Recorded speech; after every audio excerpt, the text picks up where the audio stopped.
Good day everyone, I'm Nicole P. Tahan. So today, I'm going to report Comparative Cost Advantage Theory. Comparative Cost Advantage: the ability of an economy to produce a given good service in a more efficient and economically competitive manner than its peers. Comparative advantage is used to explain why companies, countries, or individuals can benefit from trade. So ang sinasabi dito, kakayahan o ability ng isang individual, company o bansa na gumagawa ng isang particular na product sa mas mababang halaga kaysa sa competitors. Sa teoryang comparative advantage, ito ay inexplain o ipinaliwanag kung bakit o paano maaaring makinabangan ang mga companies o countries mula sa ganitong business trade. David Ricardo, a British economist, expanded the absolute cost advantage theory to clarify this situation and developed the theory of comparative cost advantage.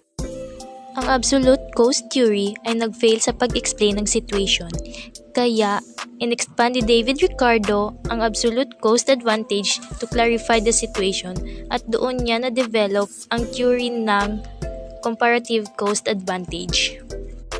Assumptions: there exists full employment. The only element of cost of production is labor.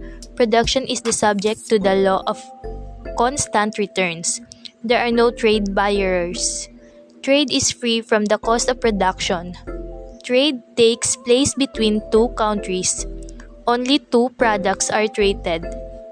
There are no costs of transport.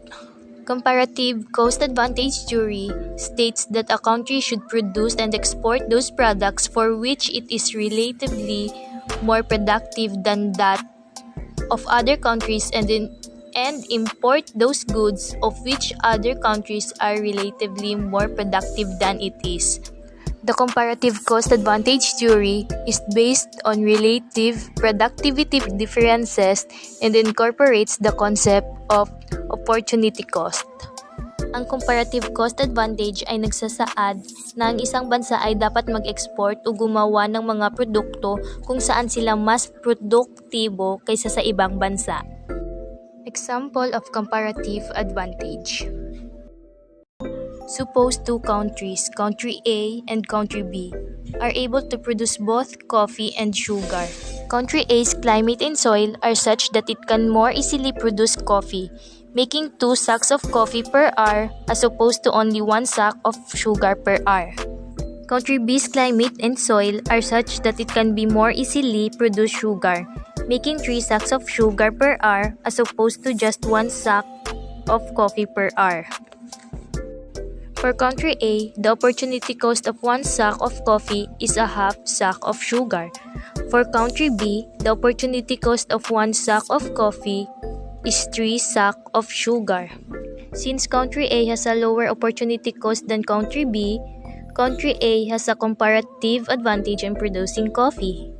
Now let's look at producing sugar. For country A, the opportunity cost of 1 sack of sugar is 2 sacks of coffee.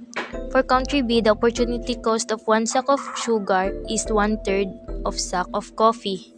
Country B has a lower opportunity cost and therefore has the comparative advantage in producing sugar. So, hypothetically, country A should be exporting coffee to country B, and country B should be exporting sugar to country A. Comparative cost advantage theory also advocates that Japan should export audio tape recorders to India and India should export pens to Japan.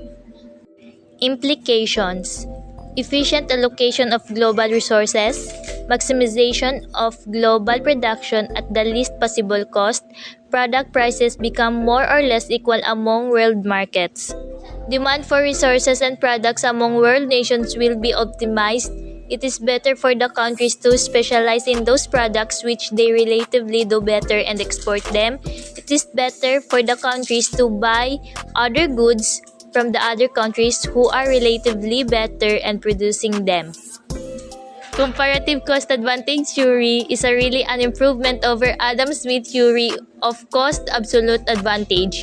This theory is not only an extension to the principle of division of labor and specialization, but applies to opportunity cost concept. It is also argued that lower labor costs need not to be a source of comparative advantage.